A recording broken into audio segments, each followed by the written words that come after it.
आज बहुत ही शुभ दिन है हमारे लिए, क्योंकि हमारे बीच प्रदेश कार्यालय में डॉक्टर सुकांत मजुमदार जी, जो हमारे भारत सरकार के मंत्री हैं एजुकेशन के और development of north east region के, तो आप हमारे बीच में हैं सर, आपका बहुत स्वागत है। और सबसे पहले प्रेस मीट शुरू करने से पहले हम आग्रह करेंगे हमारे प्रदेश अध्यक्ष अजय बैरागी जी से कि उनको मौके देकर स्वागत करें।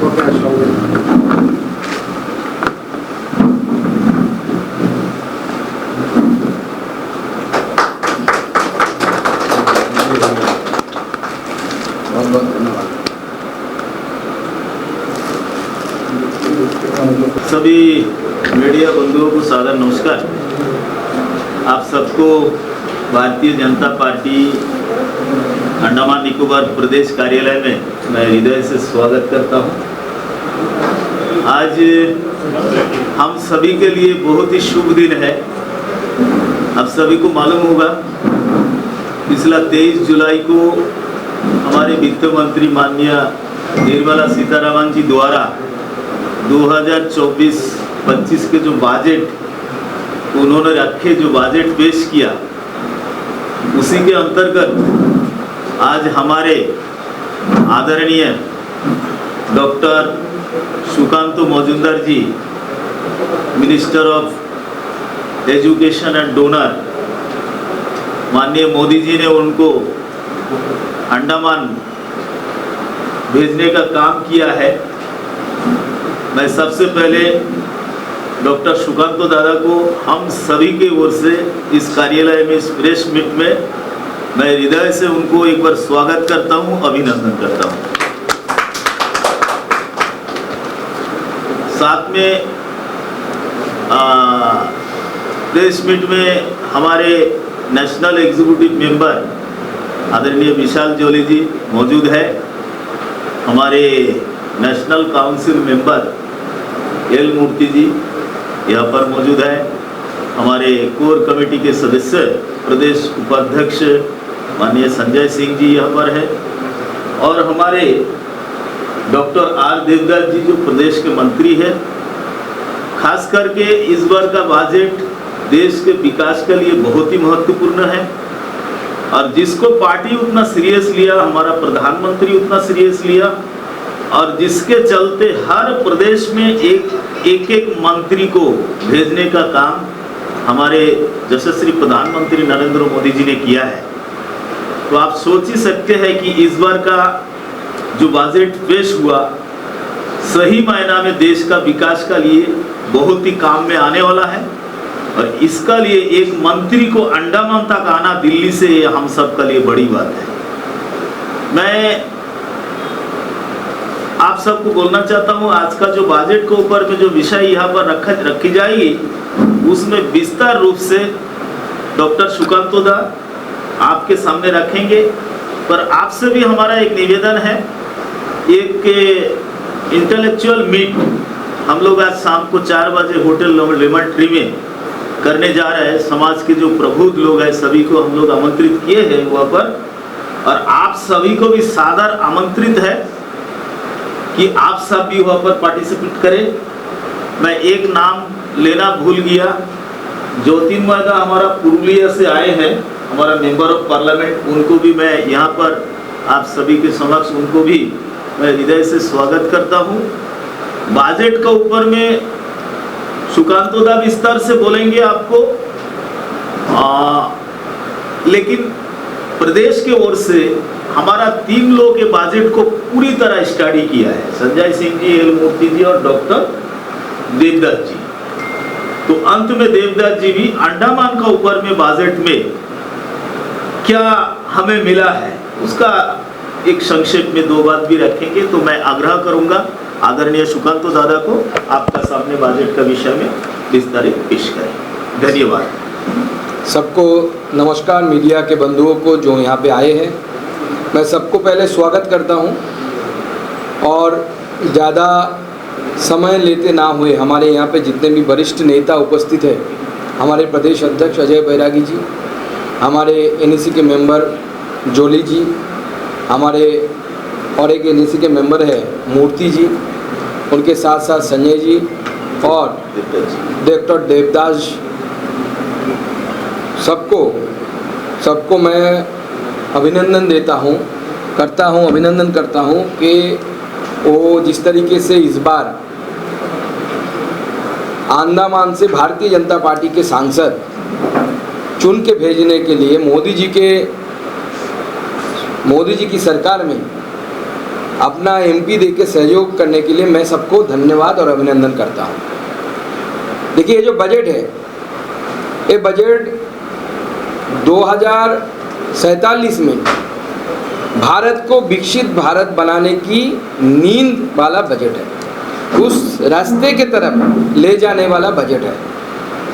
इस बजट को तरफ अगर देखें हम, तो इस बजट को आप जानते हैं, भारत जैसा इतना बड़ा देश, इसका बजट इतना बड़ा होता है, तो इसको हमने 4-5 हिस्सों में अगर बांट के इसके ऊपर देखें तो हमें देखने में, समझने में आसानी होगी। तो प्रधानमंत्री जी का 4 चीज़ों पे सबसे ज़्यादा ध्यान रहा। एक गरीब, दूसरा युवा, तीसरा अन्नदाता, चौथा नारी यानी महिला, और उसके साथ साथ मिडिल क्लास के ऊपर, मध्यम वर्ग के ऊपर, क्योंकि हमारे विपक्ष बहुत दिनों से चिल्ला रहे थे कि मध्यम वर्ग के ये सरकार नहीं देख रही है। तो स्पेशल कुछ इस बजट में इन सब के लिए लाया गया और हम इसी हेडिंग्स पे बात करेंगे। अगर गरीब की तरफ देखें तो भारत सरकार ने जो अन्न देने की योजना पिछले दिनों से चला रही है, लगभग 80 करोड़ लोगों को अन्न देने की व्यवस्था जो गरीब कल्याण के द्वारा मोदी जी के नेतृत्व में हो रहा है, वो अगले 5 साल तक चलेगा। ये चुनाव से पहले हमारा वादा था। हमारे देश में राजनीतिक पार्टियां जाने जाते हैं कि वो वादे करते हैं और वादे करने के बाद भूल जाते हैं। जैसे राहुल गांधी जी ने वादे किया था कि खटाखट बैंक होगा और खटाखट बैंक से उनकी सरकार होने से इतना पैसा मिलेगा, शायद महीने का 8,000 ऐसा कुछ बोल दिया था, जो लॉजिकली पॉसिबल ही नहीं है। महिलाएं जब उत्तर प्रदेश में उनकी पार्टी ऑफिस में चली गई, लाइन देके खड़ी रही, तो उनके पास कोई जवाब नहीं था। लेकिन मोदी जी की सरकार ने बार बार ये प्रूव किया है कि हम जो बोलते हैं वो करते हैं, और जो कर नहीं सकते वो कभी नहीं बोलते। तो इस बार ये 80 करोड़ लोगों की जो योजना है, इसको आगे बढ़ाया जाएगा। ये मोदी जी इलेक्शन से पहले घोषणा किए थे, आज बजट में उसको 23 तारीख को निर्मला सीतारमण जी ने उसको सम्मान दिया और उसको आगे बढ़ाया। गरीबों के लिए अगले सालों में 3 करोड़ पीएम आवास के द्वारा 3 करोड़ घर आवंटित होंगे। मोदी जी का सपना है कि कोई भी गरीब कच्चे घर में ना रहे, सबके लिए पक्का घर की व्यवस्था मोदी जी करेंगे। आप जानते हैं कि कोरोना के बाद जो रास्ते के ऊपर ठेले वाला जो रहता है, जो छोटा दुकान जो परमानेंट नहीं है, उनके लिए पीएम स्वनिधि योजना हमारी केंद्र सरकार ने चालू की थी।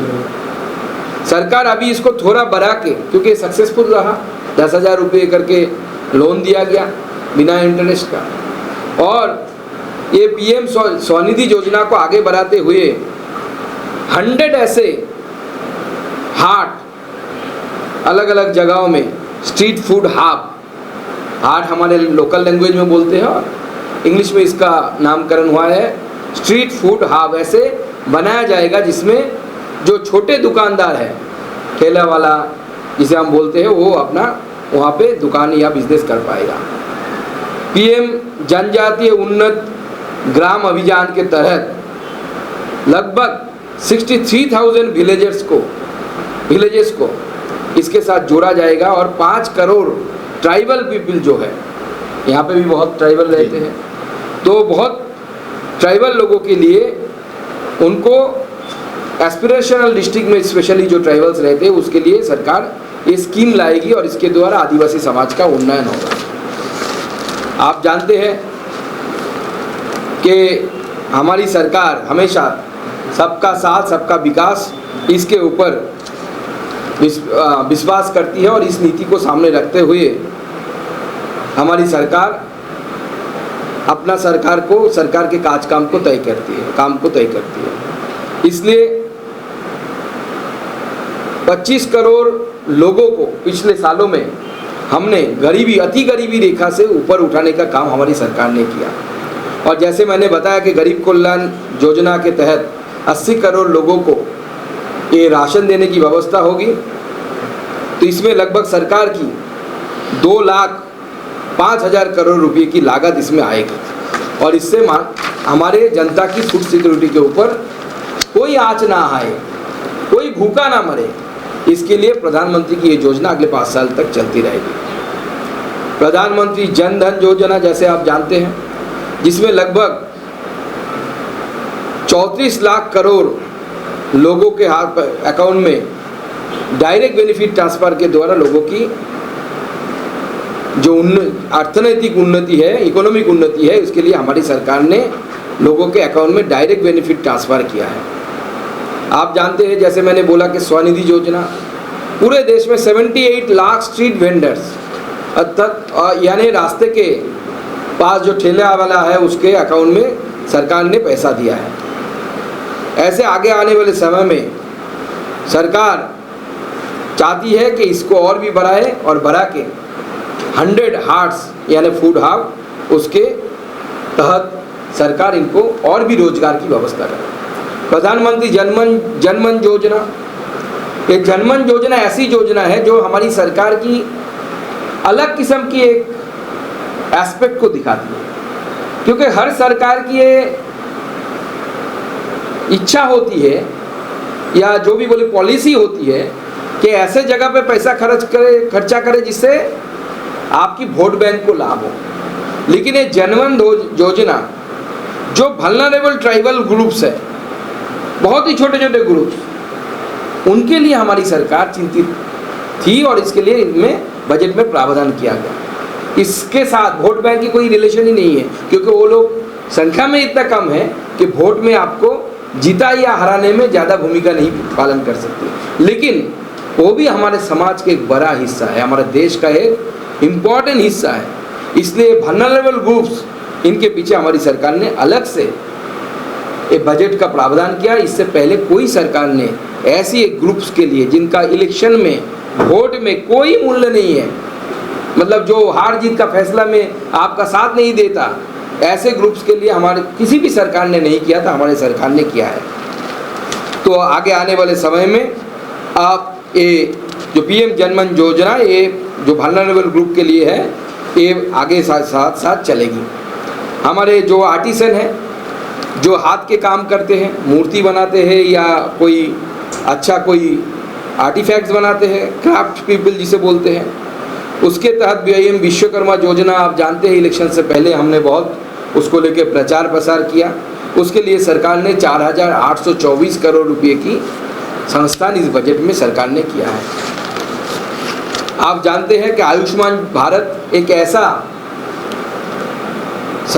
हमारी सरकार के आने के बाद एक ऐसा प्रोजेक्ट हमारी सरकार ने लिया जिसने भारत के गरीबों को, जो एक बार बीमार हो जाते थे तो क्या करे, ये उनके पास कोई रास्ता नहीं था, सरकारी हॉस्पिटलों में जाके धक्का खाना ही एकमात्र रास्ता था, और छोटा मोटा ऑपरेशन के लिए भी उनको पैसा नहीं मिलता था। तो हमारे प्रधानमंत्री जी ने आयुष्मान योजना की व्यवस्था की है। अंडमान के लिए तो आयुष्मान योजना लागू है। बहुत सारे स्टेटों में जो स्टेट इसमें आए नहीं थे, उनके लिए जो 70 साल से ज़्यादा उम्र के लोग हैं, क्योंकि आप जानते हैं आयुष्मान भारत में नॉर्मली स्टेटों के लिए 60-40 रेशियो होता है। सेंट्रली स्पॉन्सर्ड स्कीम है। सेंट्रली स्पॉन्सर्ड स्कीम में 60% केंद्र सरकार देती है, 40% स्टेट गवर्नमेंट देती है, जो अंडमान के लिए सेंट्रल टेरिटरी होने के कारण सरकार पूरा देती है। बाकी स्टेटों के लिए आप तमिलनाडु का पकड़ लीजिए या दूसरे में जो भी स्टेट है, आंध्र प्रदेश है, इसमें अभी 70 साल के ज़्यादा उम्र वाले जो लोग हैं उनका 100% 5 लाख रुपए का 100% केंद्र सरकार देगी, और स्टेट गवर्नमेंट के ऊपर कि राज्य सरकार के ऊपर किसी की तरीके के बोझ नहीं आएगा जो 70 साल के उम्र से ज़्यादा लोग हैं। प्रधानमंत्री आवास योजना के बारे में हमने बात किया कि 3 करोड़ घर देने की बात है, जिसमें पूरी लागत आएगी 84,670 करोड़ रुपीस। ऐसे ही जल जीवन मिशन के द्वारा जिसमें 69,926 करोड़ रुपीस के द्वारा घर घर नल के द्वारा जल पहुंचाने की व्यवस्था हमारी सरकार करेगी। ऐसे ही जो पुराने स्कीम है जैसे स्वच्छ भारत योजना, पीएम श्रम योगी मानधन योजना, ये सारे अटल पेंशन योजना, ये सारे चलते रहेंगे और हमारी सरकार प्रतिबद्ध है। अटल पेंशन योजना जब हमारी पहली सरकार आई थी, मोदी जी की सरकार, तब से चल रही है। उसके लिए भी हमारी सरकार ने 521 करोड़ रुपए का प्रावधान किया है इस बजट में। अब में दूसरा जो हेड है यानी युवा, जो इस बजट की सबसे इम्पोर्टेंट पार्ट मुझे लगती है जो हमारी सरकार ने इस बार इस बजट में लाया है, वो है युवाओं के लिए नए कामों का सृजन, यानी लोगों के हाथ में नौकरी की व्यवस्था करना। इसके लिए हमारे सरकार ने बहुत सारे प्रावधान किए हैं।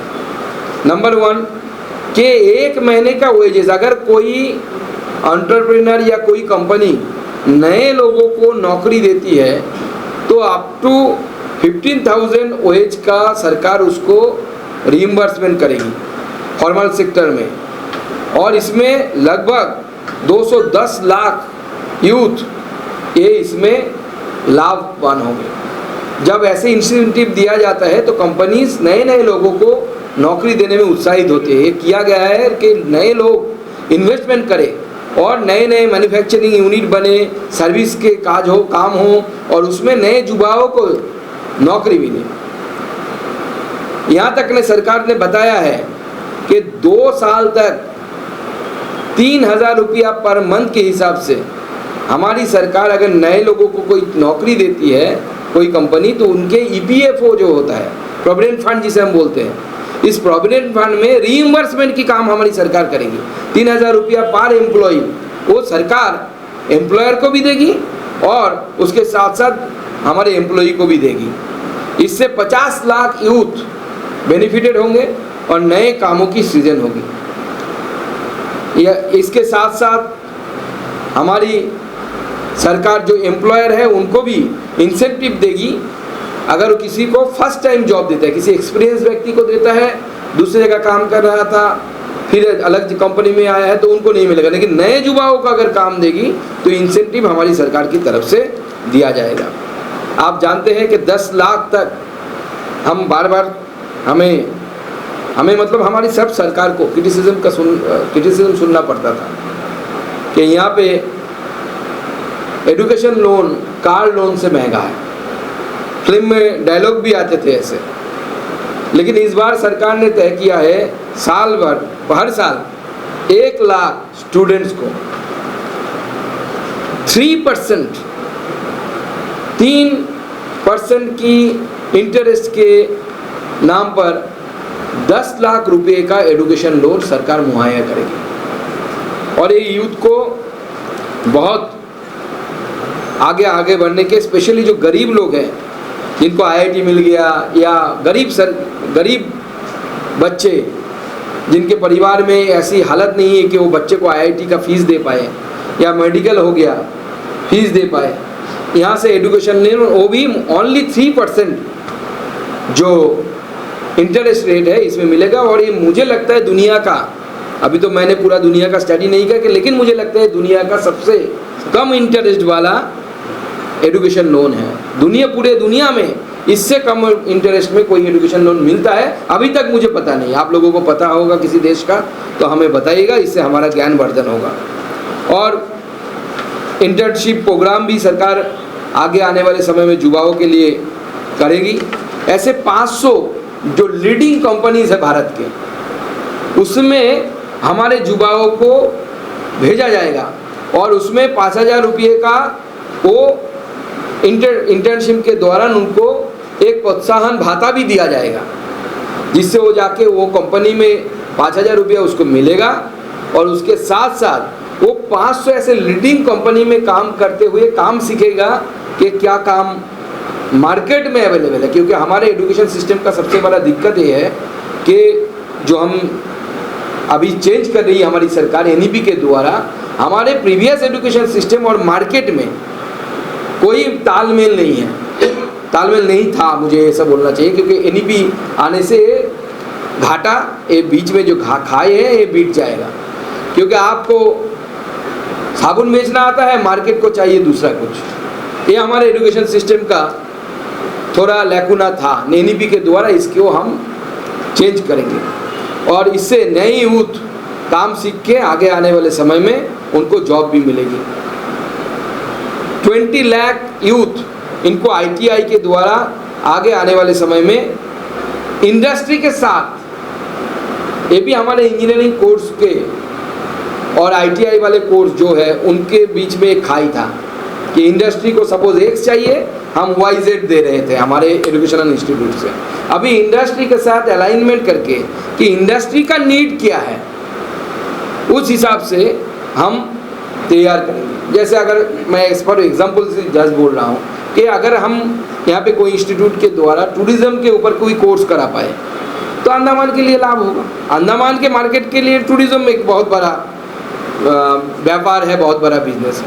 तो हमारी सरकार इस दिशा में जा रही है और आगे आने वाले समय में युवाओं के जो जॉब क्रिएशन के ऊपर हमारी सरकार की सबसे ज़्यादा उसके ऊपर सबसे ज़्यादा जोर रहेगी। इसके साथ साथ हमारे महिलाओं के लिए भी हमारी सरकार ने प्रधानमंत्री मातृ वंदना योजना से लेकर जो पुराने योजनाएं चलती थी वो सब पूरी तरीके से उसमें बजट में इसमें प्रावधान किया गया और 1 लाख करोड़ उसका 50 इयर्स इंटरेस्ट फ्री स्टेटों को दिया जाएगा।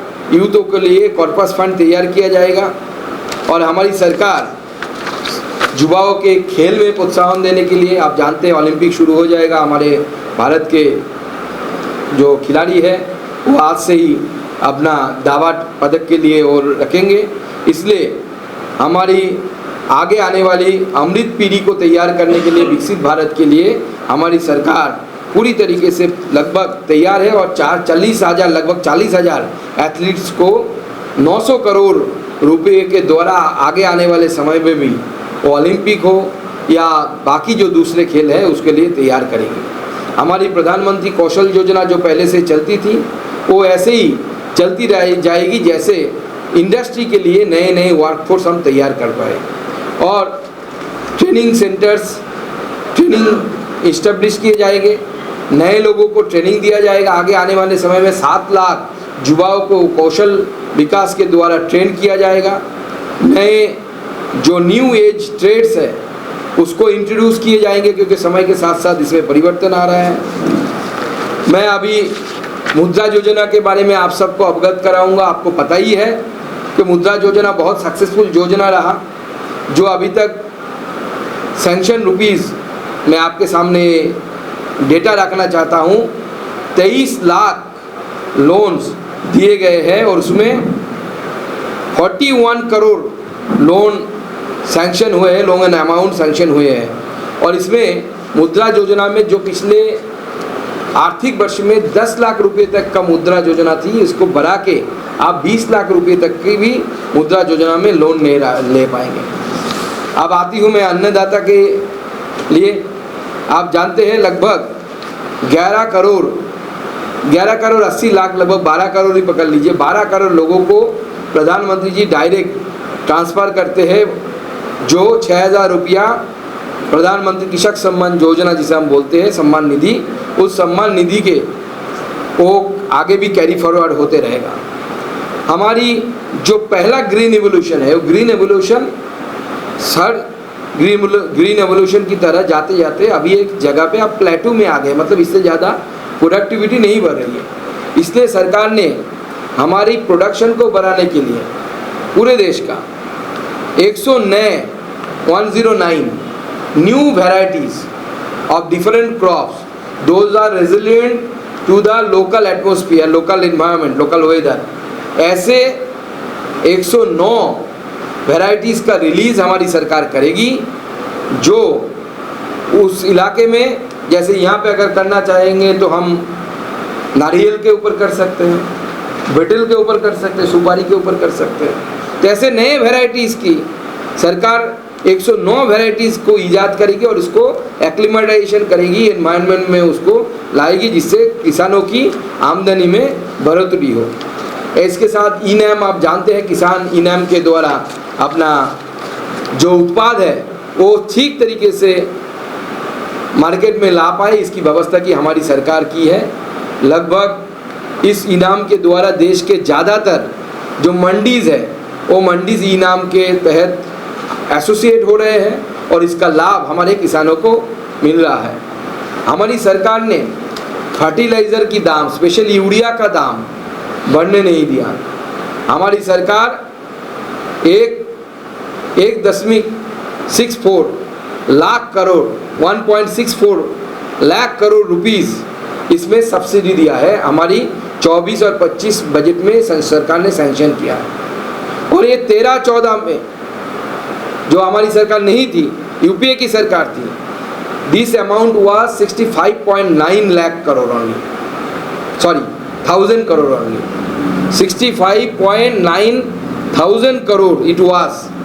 Now in 2024-25 1.64 lakh करोड़, तो 65 या 66 ही पकड़ लीजिए इसको, 1000 करोड़ से हम 1,64 करोड़ 64 करोड़ तक, लाख करोड़ तक हम चले गए। और इसके कारण हमारे किसानों के ऊपर कोई बोझ हमारी सरकार ने आने नहीं दिया। कोरोना के समय इसके द्वारा हमारे एक यूरिया के बोरे के ऊपर हमारी सरकार ने लगभग 2500 रुपये की सब्सिडी उस समय दी थी, क्योंकि उस समय इंटरनेशनल मार्केट में यूरिया का दाम बढ़ गया था। यूरिया हमारे देश में पूरा उत्पाद नहीं होता, हमें एक्सपोर्ट करना पड़ता है। हम ऑयल सीड्स यानी तेल जिसे बोलते हैं, पाम ऑयल पकड़ लीजिए, मस्टर्ड ऑयल पकड़ लीजिए, ऐसे बहुत सारे ऑयल में हमारी देश आत्मनिर्भर नहीं है। हमें बहुत सारे देशों के ऊपर निर्भर करना पड़ता है। हमारी सरकार इसके लिए इस बजट में प्रावधान रखी है कि आगे आने वाले समय में ऑयल सीड प्रोडक्शन में हमारा देश आत्मनिर्भर बने और इसके लिए विदेशों के ऊपर हमें निर्भर न करना पड़े।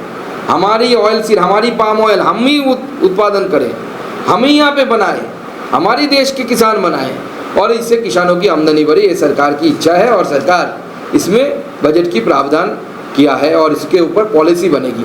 हम देशी जो ब्रीड्स है गाय की, उसको उन्नत करने के लिए, उसका इंडिजिनस जो ब्रीड है उसका डेवलपमेंट के लिए हमारी सरकार प्रतिबद्ध है और करेगी। और इसके साथ साथ सिम कल्टीवेशन से लेकर जो हमारे मत्स्य संपदा योजना है जो हमारे किसानों की उन्नति देता है, उसमें भी हमारी सरकार पूरी तरीके से प्रतिबद्ध है। उसके लिए बजट भी सैंक्शन किया। ये बजट इतना लार्ज और इतना रोबस्ट है कि इसके ऊपर एक एक पॉइंट के ऊपर घंटा घंटा बोला जा सकता है, लेकिन ना आपके पास उतना टाइम है, ना वो जनता के लिए भी उतना अच्छा नहीं लगेगा। हमारी सरकार ने एमएसपी भी बढ़ाया है। जब हम 13-14 में आए थे, जब यूपीए की सरकार थी, धान यानी पैडी, दिगलीपुर में तो पैडी कल्टीवेशन बहुत होता है, तो पैडी की जो मिनिमम सपोर्ट प्राइस थी वो 1310 रुपीज़ था, सरकार जो देती है। हमारी सरकार इस समय 24-25 में 2300 रुपये की ये इंक्रीज़, मतलब 2300 रुपीज़ की एमएसपी हमारी सरकार देने में प्रतिबद्ध है। पर क्विंटल ऑब्वियसली पर क्विंटल एमएसपी दिया जाएगा हमारी सरकार की तरफ से। ऐसे व्हीट का भी हमारा एमएसपी हमने बढ़ाया है 1350 रुपये से बढ़कर, जो 13-14 में 1350 रुपये था वो 2275 रुपये हमारी सरकार ने किया है। हमारी सरकार, आप जानते हैं कि आगे आने वाले समय में ये जो पेस्टिसाइड केमिकल्स हम यूज़ करते हैं, किसान यूज़ करते हैं खेतों में, इसके एडवर्स इफेक्ट को घटाने के लिए और महिलाओं की सशक्तिकरण के लिए लगभग 15,000 ड्रोन दीदी तैयार करेगी पूरे देश में। इस ड्रोन के द्वारा आगे आने वाले समय में ऐसे पॉइजनस जो पेस्टिसाइड है या chemicals those are use in the agriculture, उनके छिड़काव ड्रोन के द्वारा होगा और इसी ड्रोन के द्वारा जो ड्रोन हमारी महिलाएं चलाएगी, जो ड्रोन दीदी के नाम से आगे आने वाले समय में जाने जाएगी। किसान समृद्ध होगा तो तभी देश समृद्ध होगा। इसीलिए किसान के लिए, पीएम किसान के लिए आप जानते हैं कि लगभग 12 करोड़, जैसे मैंने बोला, ये 11.8 करोड़ लोग किसानों के लिए लगभग 60,000 करोड़ रुपया हमारी सरकार ने प्रावधान किया है। हमारे पीएम फसल बीमा योजना में भी सरकार ने एलोकेशन रखा है, जिसके द्वारा अगर कुछ प्राकृतिक आपदा है और किसानों की संपत्ति हानि हो, यानी खेत में कुछ गड़बड़ हो जाए, तो इसमें हमारी सरकार ये पीएम किसान योजना से, बीमा योजना से उनको मुआवजा मिलेगा। और इस सरकार की जो काम हमने किया है, इसका जो इफेक्ट वो एग्रीकल्चरल एक्सपोर्ट में भी दिख रहा है। जब 13-14 में कांग्रेस की यानी यूपी की सरकार थी, उस समय हमारी एक्सपोर्ट और खेती के रिलेटेड एक्सपोर्ट जो थे, it was only 37.2 billion USD, मतलब यूएस डॉलर, और अभी ये हो गया 48.82, ऑलमोस्ट 49 बिलियन यूएस डॉलर हो चुका है, जो कृषि उत्पाद हम विदेशों में भेजते हैं। ये हमारी सरकार की बहुत बड़ी उपलब्धि है, हम सबको मानना चाहिए। नारियों के लिए यानी महिलाओं के लिए हमारी सरकार डेवलपमेंट के लिए प्रतिबद्ध है और महिलाओं के इंक्लूसिव ग्रोथ और महिलाओं के इकोनॉमिक एम्पावरमेंट, इसके लिए हमारी सरकार पूरी तरीके से प्रतिबद्ध है। तो हमारी सरकार इसके लिए 3 लाख करोड़ जो इसके द्वारा महिलाओं को, हमारे सरकार के द्वारा महिलाओं के इकोनॉमिक डेवलपमेंट के लिए, एम्पावर के लिए और इंक्लूसिव ग्रोथ के लिए more than 3 lakh crore rupees इसमें दिया गया है, हमारी सरकार की बजट में दिया गया है।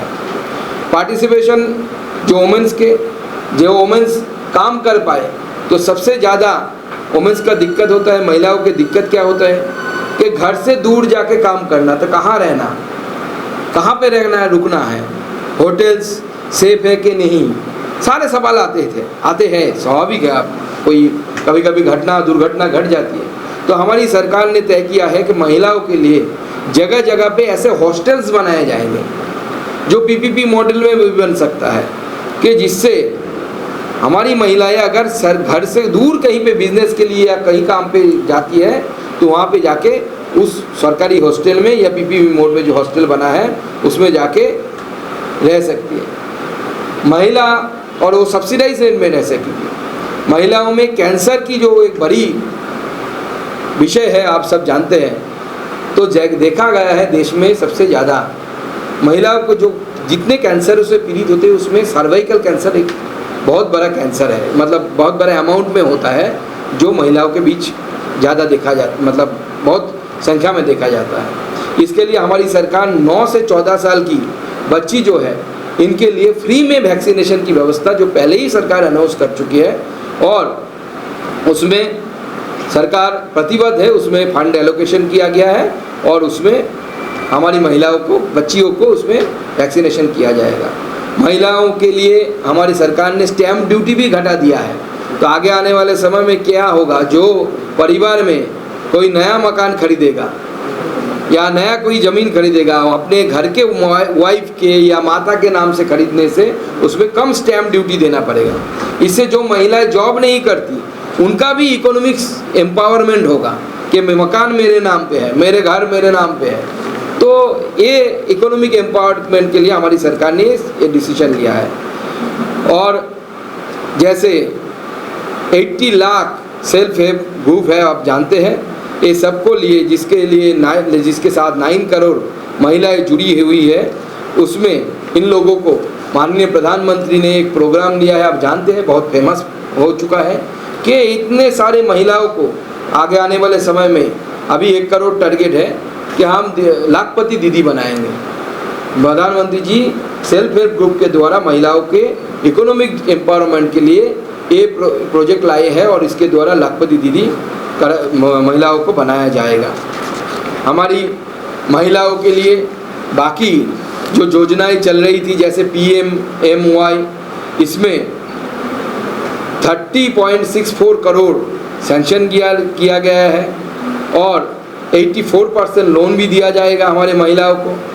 हमारे महिलाओं की जो इसके द्वारा ही सरकार जो जितने सारे काम करी इसके द्वारा हमारे महिलाओं के जागरूकता भी बढ़ी है।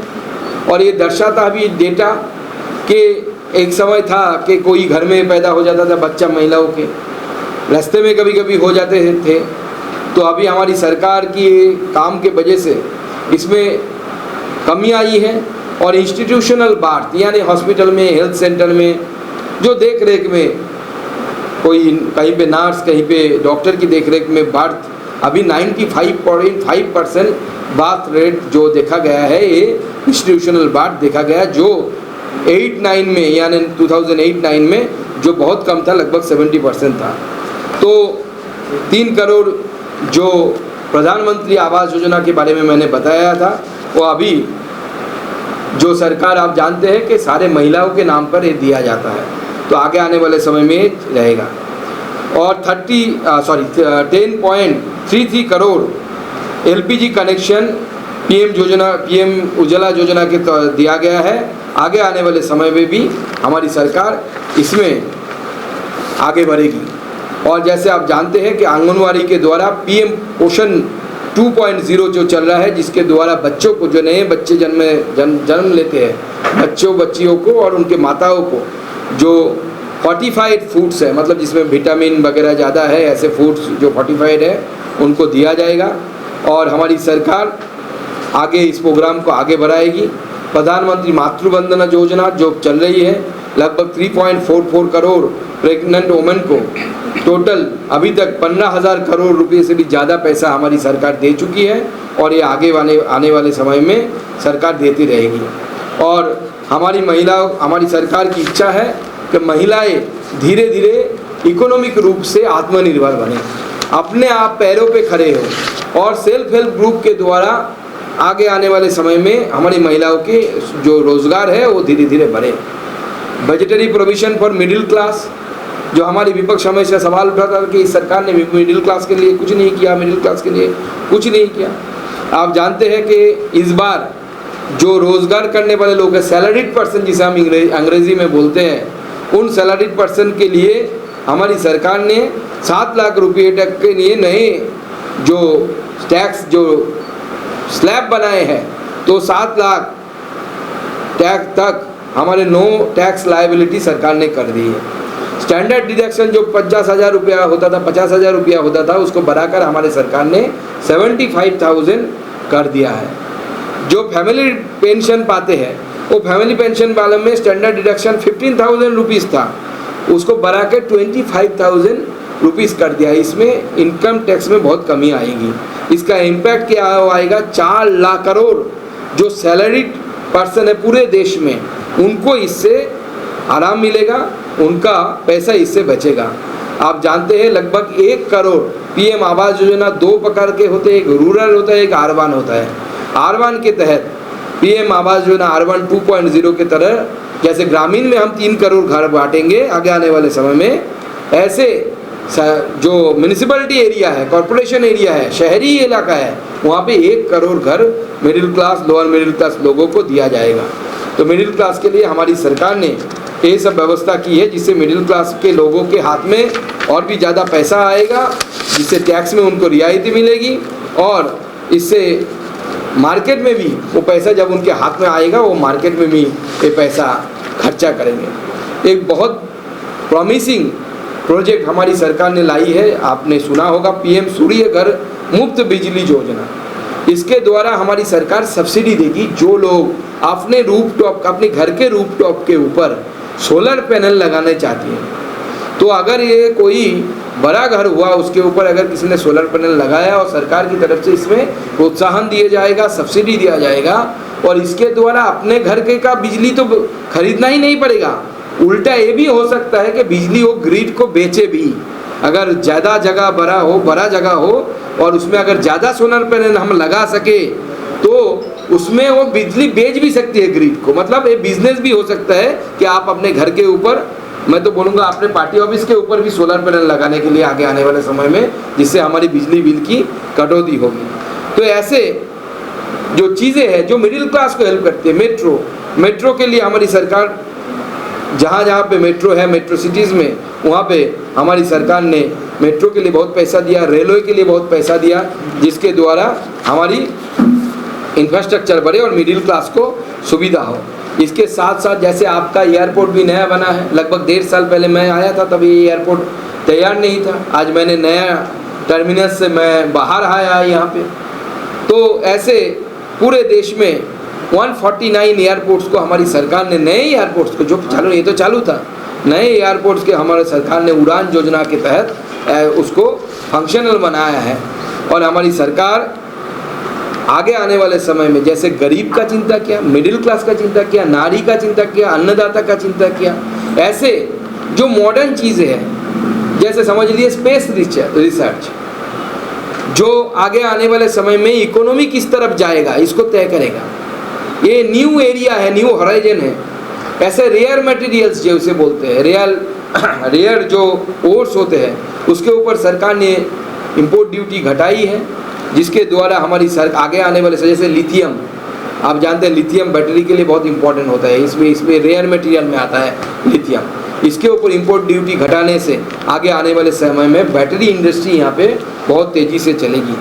एंजल टैक्स बोल के एक टैक्स हुआ करता था, जिसके कारण भारत में नए इन्वेस्टरों की कमी होती थी। इस एंजल टैक्स को हटाया गया, जिससे आगे आने वाले समय में नए नए इन्वेस्टमेंट यहाँ पे आएंगे। और हमारी सरकार प्रतिबद्ध है कि इस देश को विकसित भारत की तरफ ले जाने के लिए। और जिस तरीके से विकसित भारत कैसे बनता है, देखिए एक सरकार की 2 तरीके का काम होता है, अगर आप ऐसे बांटे तो। एक तो गरीबों को अनाज देना, हेल्थ बेनिफिट देना, एक किस्म का काम है। दूसरा एक किस्म का काम है जिसे बोलते हैं कि कैपिटल एक्सपेंडिचर, यानी आपने सड़क कितना बनाया, आपने रेलवेज कितनी डाली, आपने कितने ऐसे इंफ्रास्ट्रक्चर बनाए जिससे आगे आने वाली पीढ़ी तक, 50 साल तक, 100 साल तक इसका इम्पैक्ट आएगा। तो ये बहुत इंपॉर्टेंट होता है इकोनॉमी के लिए। कोई देश का इकोनॉमी, किसी भी देश का इकोनॉमी इसके ऊपर निर्भर करता है कि वो देश कैपिटल एक्सपेंडिचर में कितना खर्चा करता है। स्टेट का भी ऐसा होता है, जो स्टेट कैपिटल एक्सपेंडिचर में कम खर्चा करता है, मतलब उस स्टेट का बजट ठीक नहीं है, इकोनॉमी ठीक नहीं चल रहा है। जैसे अगर आप पश्चिम बंगाल का देखेंगे तो उसमें कैपिटल एक्सपेंडिचर में बहुत कम खर्चा होता है, क्योंकि उसकी इकोनॉमी ठीक नहीं है। तो हमारी सरकार ने 13-14 में जो यूपीए की सरकार 2,57,641 करोड़ रुपीस इंफ्रास्ट्रक्चर डेवलपमेंट में खर्चा करती थी, वो कितना भी वृद्धि किया, कितना इंक्रीज हुआ, उसको बढ़ा के 11,11,101 यानी 1111111 इस करोड़ रुपीस हमारी सरकार इस बार एक कैपिटल एक्सपेंडिचर में खर्चा करेगी। और जीडीपी इससे इंक्रीज होगी। जितना कैपिटल एक्सपेंडिचर में खर्चा होता है उसमें road transport, railway, civil aviation, ports जो अंडमान के लिए बहुत ही इंपॉर्टेंट है, पोर्ट प्लेयर की बहुत इंपॉर्टेंट है, स्टील, पावर, इन सब चीज़ों में हमारी सरकार लगभग 11 लाख करोड़ रुपीस इसमें हमारी सरकार खर्चा करेगी। तो हमारी सरकार के समय जो बजट बना, ये निर्मला सीतारमण जी का कॉन्जिक्यूटिव 7th बजट है। महिला फिनेंस मिनिस्टर होकर इतनी लंबी समय से बजट करना किसी की, ये भी एक वर्ल्ड रिकॉर्ड है। मुझे तो लगता है कि वर्ल्ड रिकॉर्ड है, कहीं पे विश्व में ऐसा हुआ कि नहीं, मुझे तो नॉलेज में नहीं है। तो हमारी सरकार के समय भारत की अर्थनीति बहुत दुरुस्त है, सख्त हाथों में है, बहुत सॉलिड हाथों में है। और ये दिखलाता हुई है कि हमारा इन्फ्लेशन रेट बहुत घट रहा है। जो इन्फ्लेशन रेट 23-24 में थोड़ा बढ़ गया था, 6.7 था, अभी इन्फ्लेशन रेट 5.4 है। मतलब जिससे चीज़ों की दाम कितनी बढ़ रही है ये देख सकते हैं, इसको इन्फ्लेशन रेट बोलते हैं। इसके द्वारा पता चलता है कि हमारी सरकार ने इस इकोनॉमी को ज़बरदस्त बना के रखा। अनएम्प्लॉयमेंट रेट जो 21-22 में 4.1% था, उसको हमारी सरकार ने घटा के 3.2% का किया है। तो मोदी जी के नेतृत्व में हमारी ये सरकार प्रतिबद्ध है कि भारत को ऐसा भारत बनाए जो भारत आगे आने वाले समय में विश्व गुरु बनेगा। और ये बजट ऐसा ही एक रोड मैप के तरफ चल रहा है जिससे जॉब क्रिएशन होगी, कैपिटल एक्सपेंडिचर में सड़क बनेगा, पोर्ट बनेंगे, नए रेलवेज की लाइनें डाली जाएगी, और उसके साथ साथ गरीबों के लिए, अति गरीब, पिछड़ा, डाउन ट्रोडन पीपल जिसे हम बोलते हैं, उनके लिए अन्न योजना से लेकर महिलाओं के लिए मातृवंदना योजना से लेकर जिसमें बच्चा होने के समय उनकी आर्थिक सुविधा मिलती है, या आयुष्मान भारत सबके द्वारा, या रेहड़ी ठेले वाले जो है उनके लिए 100 नए हाट। सरकार एक हॉलिस्टिक अप्रोच के तहत यानी समाज के हर तबके को टच करने, मिडिल क्लास के लिए टैक्स में रिवायत देना, हर तबके को इस बजट में टच किया गया, स्पर्श किया गया और ए हीलिंग टच है। समाज के हर तबके को इससे लाभ मिलेगा और आगे आने वाले समय में इससे भारत की अर्थनीति भी और इकोनॉमी भी तेजी से आगे बढ़ेगी। अंडमान से जुड़ी सभी छोटी बड़ी खबरें देखने के लिए हमारे अपने न्यूज आज तक यूट्यूब चैनल को सब्सक्राइब करें और बेल आइकॉन प्रेस करना ना भूलें। हमारा अपना न्यूज आज तक, अब सच देखेगा अंडमान।